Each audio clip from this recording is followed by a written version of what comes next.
కైలాస పర్వతంపై పరమశివుడు పార్వతీదేవి దివ్య సభలో విరాజిల్లుతున్నారు.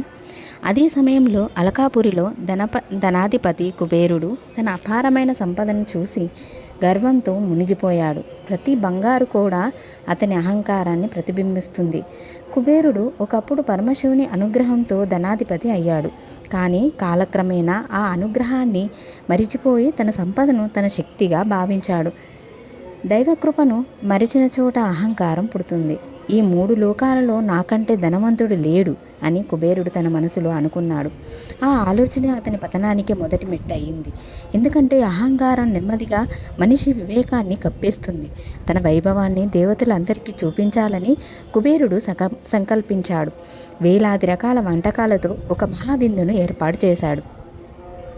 అది భక్తి కోసం కాదు, తన గొప్పతనాన్ని ప్రదర్శించడానికి. తర్వాత కుబేరుడు కైలాసానికి వెళ్ళి పరమశివుని ఆహ్వానించాడు. అతని మాటల్లో వినయం కనిపించినా హృదయంలో గర్వమే ఉంది.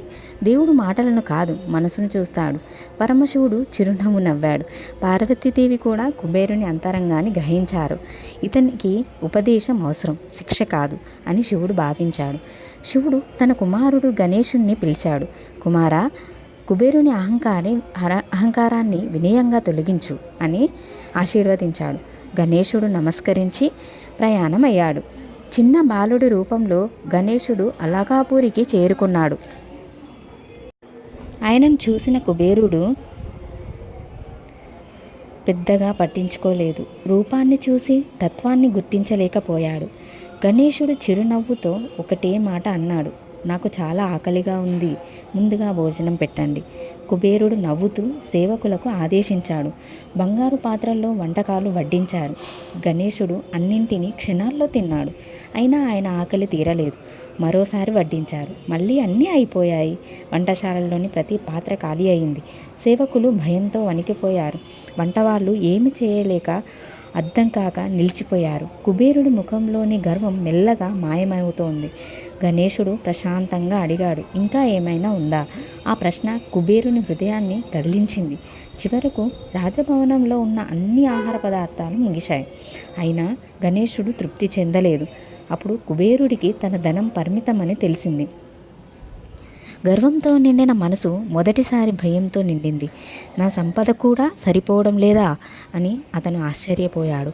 అది అహంకారం కూలిపోవడం ప్రారంభమైన క్షణం. కుబేరుడు వెంటనే కైలాసానికి పరిగెత్తాడు. పరమశివుని పాదాలపై పడి క్షమాపణ కోరాడు.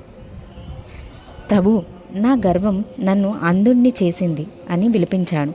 శివుడు ప్రేమగా అన్నాడు, సంపద నీది కాదు, నేను ఇచ్చిన బాధ్యత మాత్రమే. భక్తి లేకుండా చేసిన సేవకు విలువ ఉండదు. శివుడు ఒక గుప్పెడు అన్నం తీసుకొని దానిని భక్తితో గణేశునికి సమర్పించమని చెప్పాడు. కుబేరుడు కన్నీళ్లతో ఆ అన్నాన్ని సమర్పించాడు. ఈసారి అతని చేతిలో సంపద లేదు, వినయం మాత్రమే ఉంది. గణేశుడు ఆ గుప్పెడు అన్నాన్ని స్వీకరించి చిరునవ్వు నవ్వాడు. ఇప్పుడు నా ఆకలి తీరింది అని అన్నాడు. ఎందుకంటే ఆ అన్నంలో భక్తి ఉంది.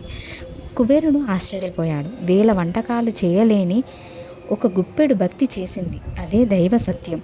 గణేశుడు ఉపదేశించాడు, అహంకారం ఉన్న చోట లక్ష్మి నిలవదు, వినయం ఉన్న చోటే దైవకృప ప్రవహిస్తుంది.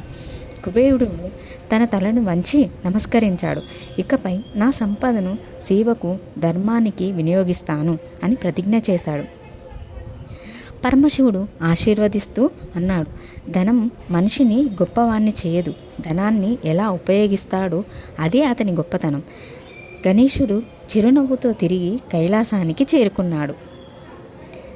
కుబేరుడు మాత్రం కొత్త జీవితాన్ని ప్రారంభించాడు. అతని హృదయంలో అహంకారం స్థానంలో వినయం నివసించింది. ధనం దేవుని వరం, అహంకారానికే కారణం కాదు.